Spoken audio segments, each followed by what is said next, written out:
Alastair Crowley, 27 de fevereiro de 2023. Maniqueísmo e uma ideologia do Império Liberal. A eterna guerra cósmica de Biden contra o mal russo. Os apetites do autocrata não podem ser apaziguados. Eles devem ser contestados. Os autocratas só entendem uma palavra: não. Não. Não. Aplausos. Não, você não vai tomar o meu país. Não, você não vai tirar a minha liberdade. Não, você não vai tirar o meu futuro. Ponto. Um ditador empenhado em reconstruir um império nunca será capaz de aliviar, apagar, o amor do povo pela liberdade. A brutalidade nunca oprimirá a vontade dos livres. E a Ucrânia nunca será uma vitória para a Rússia. Nunca. Aplausos. Fiquem conosco. Estaremos convosco. Vamos seguir em frente. Ponto. Com o compromisso permanente de ser aliados não das trevas, mas da luz. Não de opressão, mas de libertação. Não do cativeiro, mas, sim, da liberdade. O discurso de Biden em Varsóvia, completo com efeitos de iluminação e pano de fundo dramático que lembra seu discurso no Liberty Hall, no qual ele procurou retratar sua própria oposição doméstica ao MAGA como uma grave ameaça à segurança da América, novamente recorre ao maniqueísmo radical para retratar, desta vez, a Rússia, o contraponto externo à ameaça relacionada do MAGA dos EUA, como base para a batalha épica entre a luz e as forças das trevas. A eterna luta que ele persiste, que deve ser travada sem fim e vencida de forma esmagadora. Mais uma vez, como no seu discurso no Liberty Hall, Biden não ofereceu nenhum plano concreto. Aqui em Varsóvia, com as areias do tempo esgotando-se no seu projeto na Ucrânia, e com os realistas americanos e os falcões chineses ganhando mais força em casa, Biden levou a luta do plano literal ao plano metafísico. Ao fazer isso, ele tenta cimentar o ethos missionário profundamente arraigado da América para uma guerra cósmica para sempre contra o mal russo. Ele espera amarrar a classe dominante americana à luta metafísica pela luz. Se Biden continuar no cargo, ele espera por este meio, tanto para definir a si mesmo, quanto para definir esta luta global abrangente como algo que vincula os americanos, para o próximo período. Simplificando, o seu enquadramento metafísico visa superar os realistas que pedem mudanças nas políticas. O maniqueísmo não é novidade, é um culto antigo com raízes profundas no cristianismo latino, e provavelmente Biden, pelo menos parcialmente, concorda em ver Putin como o demiurgo, o antideus sombrio. Mas isso vai funcionar? Bom, esta é a luta que se está a travar agora na política dos Estados Unidos. No nível superior, as elites estão mais preocupadas com poder e dinheiro do que com a metafísica, por isso, a tentativa de Biden de transcender esta última e montar um exército não das trevas, mas da luz, não de opressão, mas da libertação, não do cativeiro, mas da liberdade, provavelmente será considerado um reflexo da síndrome de desarranjo de Biden, o seu distanciamento da realidade, sua excentricidade, em outras palavras. Se muitos dos estabelecimentos sobrepostos, o unipartido, querem esta guerra, não será por virtuosidade, mas pelo enriquecimento do complexo industrial militar. Se estas últimas elites se vão afastando é porque acham que o MIC precisa de tempo para se reformar e reabastecer, para enfrentar a China. As democracias do mundo vigiarão a liberdade hoje, amanhã e para sempre. Isso é o que os americanos são e é o que os americanos fazem, disse Biden. Mas o cenário político não é mais um monopólio da equipa Biden. Trump respondeu, a Terceira Guerra Mundial nunca esteve tão próxima, e ele colocou a culpa em todos os belicistas e globalistas America no Diefstat, no Pentágono, no Departamento de Estado e no Complexo Industrial de Segurança Nacional. O ex-presidente destacou Victoria Nuland em particular que, segundo ele, estava obcecada em empurrar a Ucrânia para a OTAN. O governador da Flórida, DeSantis, também insiste que o governo Biden efetivamente deu a Kiev um cheque em branco sem nenhum objetivo estratégico claro identificado. Não acho que seja do nosso interesse entrar numa guerra por procuração. Por coisas como as fronteiras ucranianas ou a Crimeia, disse DeSantis. O senador republicano Onley, há uma semana, fez um discurso reflexivo à Heritage Foundation. É difícil desafiar o Uniparty, eles tornaram-se muito bons em contar a sua história favorita. É por isso que qualquer um que os questione é chamado de anti-americano ou marioneta de Vladimir Putin de uma centena de quadrantes diferentes. Mas hoje, eu quero vos dizer outra coisa. Eu quero dizer a verdade. E a verdade é que os americanos venderam uma lista de mercadorias. A nossa atual política externa não está a funcionar. Está a cair aos pedaços, com o Unipartido fazendo o possível para remendá-lo, passando cheques em branco para outros países. Simplesmente disse, estamos super comprometidos, presos nas garras de uma ideologia de império liberal. Isso é suficiente para virar o verme? Ou, para trazer um importante veterano do DFStat ao escritório de Biden para sussurrar, lembra-se do que aconteceu com Nixon? É hora de deixar Zelensky ir, que pena que um ter deva terminar na cadeia. Há, no entanto, outro aspecto no recurso de Biden ao maniqueísmo metafísico que traz consequências reais e palpáveis. Mais uma vez, não é novo. Em vez disso, é um caso de ressurgimento de velhos demónios.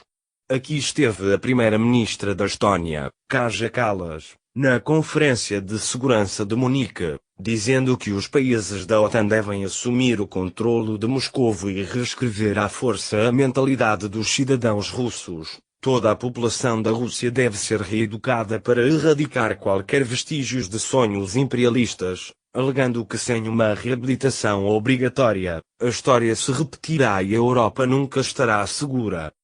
A FM alemã, Annalena Baerbock, também alertou os 90% do mundo que não se sentem do lado dos I.U.A.União Europeia. A neutralidade não é uma opção, porque então estarão vocês do lado do agressor. A Ucrânia pode defender-se. Sim, ao lado desse maniqueísmo europeu, pode-se observar a aproximação de um novo racismo, um rizoma antigo que tem uma gavinha há muito enterrada no nacionalismo ucraniano radical e com outras gavinhas enrolando-se nas principais estruturas da União Europeia, enquanto os euroelitistas debatem pacientemente se a Rússia foi insuficientemente pacificada após a Segunda Guerra Mundial, ou se uma reabilitação mais radical é necessária. A ascensão dessa classe que se considera credenciada para decidir se a cultura russa deve ser cancelada e reprogramada, é uma dinâmica particularmente perniciosa na política global. Tem piorado tanto nos Estados Unidos quanto na Europa, à medida que sua guerra cultural se espalha para a geopolítica. Este sentimento de superioridade e impunidade, por si só, provoca tensões acrescidas e o risco de guerra. Wolfgang Streeck, diretor emérito do Instituto Max Planck para o Estudo das Sociedades em Colónia, Alemanha, foi questionado sobre o significado do Zeitenwende alemão, ponto de viragem, do chanceler Scholz. Ele respondeu: o discurso de Zeitenwende foi uma resposta à pressão intensificada. Para que a Alemanha se alinhasse com a política externa dos EUA e, em particular, com a do governo Biden. O que está claro é que o Zeitenwende de Scholz traz uma promessa, sobretudo aos Estados Unidos, de que a Alemanha, a partir de agora, ao contrário do passado, agirá de acordo com uma visão do mundo dividido entre o Ocidente e um império do mal, ou melhor, vários impérios do mal, da Rússia à China e ao Irão. Notem bem, isso é puro Leo Strauss, canalizando o maniqueísmo alemão explícito anterior de Carl Schmitt. Streeck continua.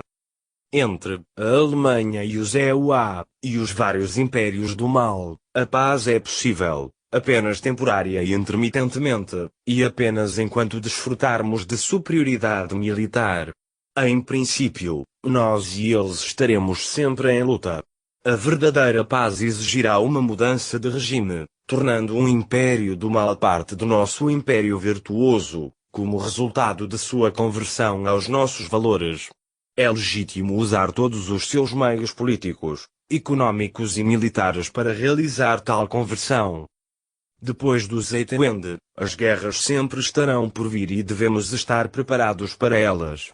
O que deve ajudar é que a política externa feminista orientada por valores de um império virtuoso, Baerbock, trava apenas guerras justas, pois as guerras contra o mal não podem ser injustas.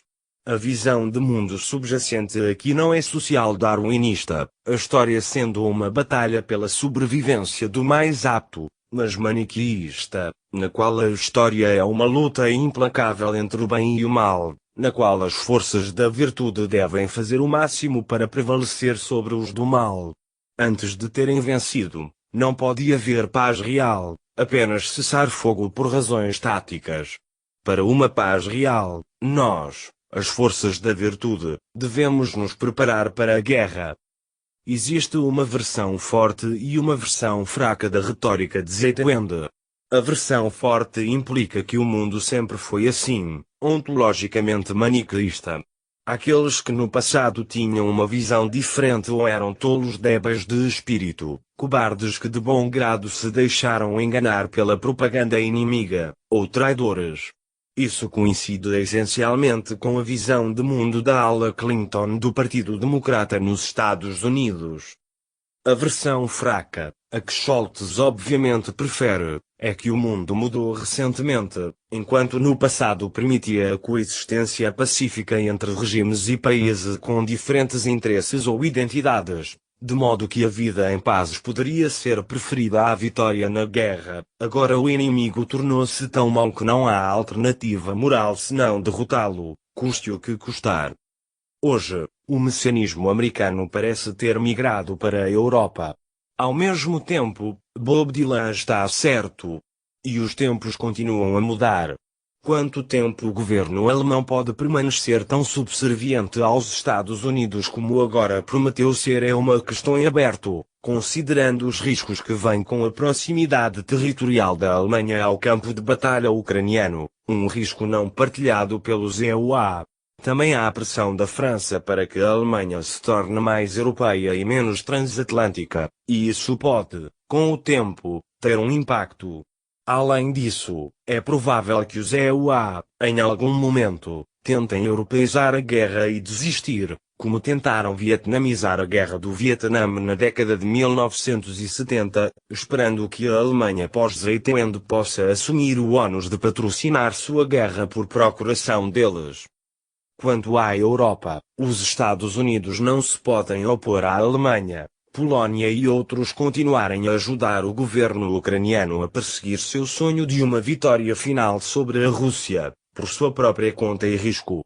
Com a Alemanha e a União Europeia entregando seu julgamento político a Zelensky e Biden, e todas as discussões sérias sobre os objetivos da guerra, os termos de um acordo, sendo de facto impedidas. Essa é uma perspectiva bastante assustadora.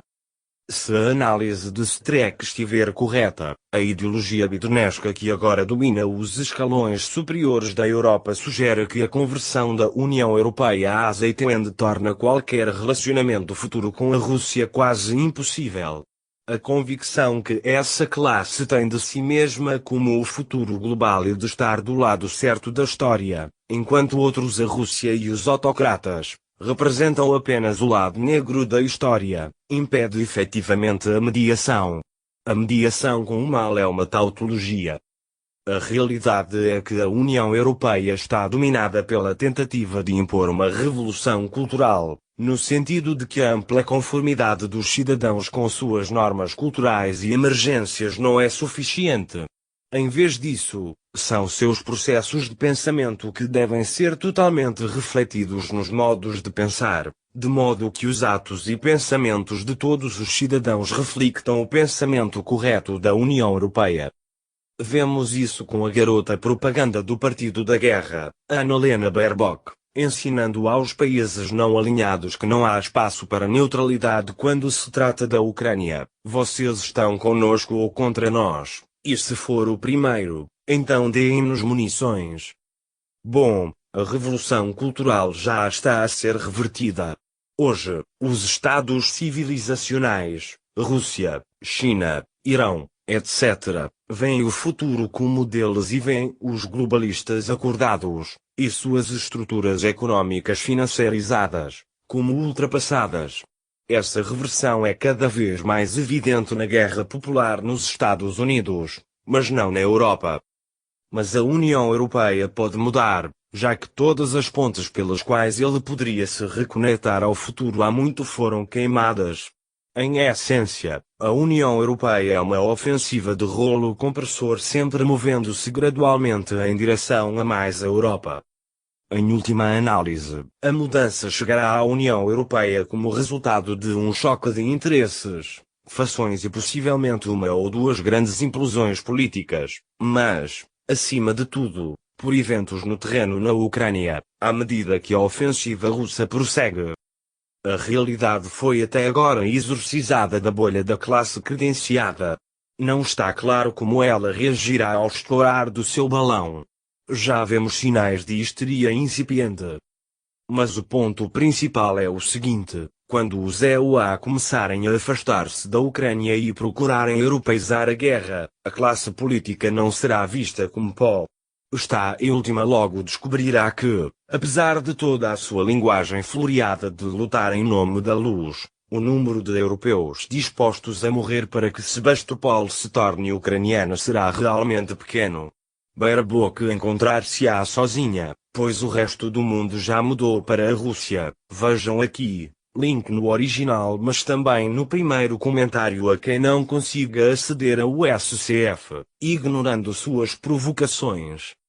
Alastair Crowley, 27 de fevereiro de 2023.